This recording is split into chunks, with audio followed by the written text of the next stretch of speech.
This week in the Where's the Game Now segment, we're going to take a look at Dungeon Roll, one of the hottest games from 5 years ago. This was a Kickstarter game, and its super affordable entry point of $15 with free shipping may have been one reason why it racked up over 10,000 backers. With that many backers, it's no surprise that Dungeon Roll debuted at number 18 on the top 50 up-and-comers list, and would stay on that list for 3 months, which is pretty good. It debuted at number 1 on the most purchased list, dethroning Love Letter, which had claimed the top spot for the previous 4 months, but last appeared on that list the following January, which is comparable to Tiny Epic Quest, which we discussed last week on this segment. Dungeon Roll did not beat out Love Letter on the most played list, however, debuting at a nonetheless impressive number 6 on that list, but lasting on the top 50 most played only until November. For comparison's sake, Love Letter is still on that list 5 years later. So Dungeon Roll debuted with a comparable hype and success of Love Letter, but failed to maintain Love Letter's evergreen status. This has also been reflected in the game's critical reception. Even at the game's release, the reaction to Dungeon Roll was either love or hate.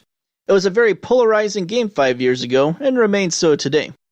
Part of the reason this was a polarizing game back then was because of some fulfillment issues the game had with international backers. There was also a vocal outcry against Tasty Minstrel Games selling this game at Gen Con 2013 before the backers had received their copy, despite their promise not to, perhaps one of the pioneering games for that particular complaint. This gave Tasty Minstrel a negative reputation for a while, a reputation they didn't fully recover until they cleaned up their Kickstarter act by releasing super positively received games like the deluxe edition of Orleans.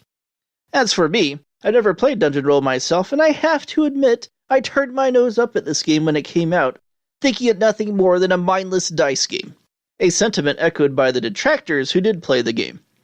But the game has received an equal amount of love and support over the years as well. For every Kickstarter regrets list it appeared on a My Favorite Kickstarters list. There were a lot of people that were very satisfied with the value they perceived they received from a $15 investment. And the game has settled into a comfortable position over time. It has not just dropped off the face of the earth. It's still having between 150 and 200 plays logged each month by 60 to 80 players or so, which indicates a dedicated following. A lot of people got rid of their copy in the year following the Kickstarter release, but enough hung on to it to keep the game a respectable staple in the board gaming pantheon. In fact, while there are currently more people who have the game listed for trade than wanted in a trade, the numbers aren't that far apart, and suggest the game may remain a constant fixture for years going forward. Critically, the game is currently ranked just barely outside the top 2,000, which, with the high quantity of games currently in circulation, and coming out each month, often with inflated ratings, is also quite respectable.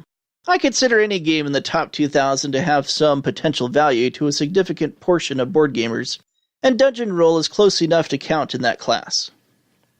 Well, that will do it for episode 12. Thanks for joining me.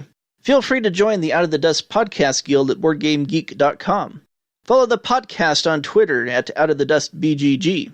Leave a comment at the guild. PM me on BGG under user handle Radagast14, or email me at radagast14@CenturyLink.net.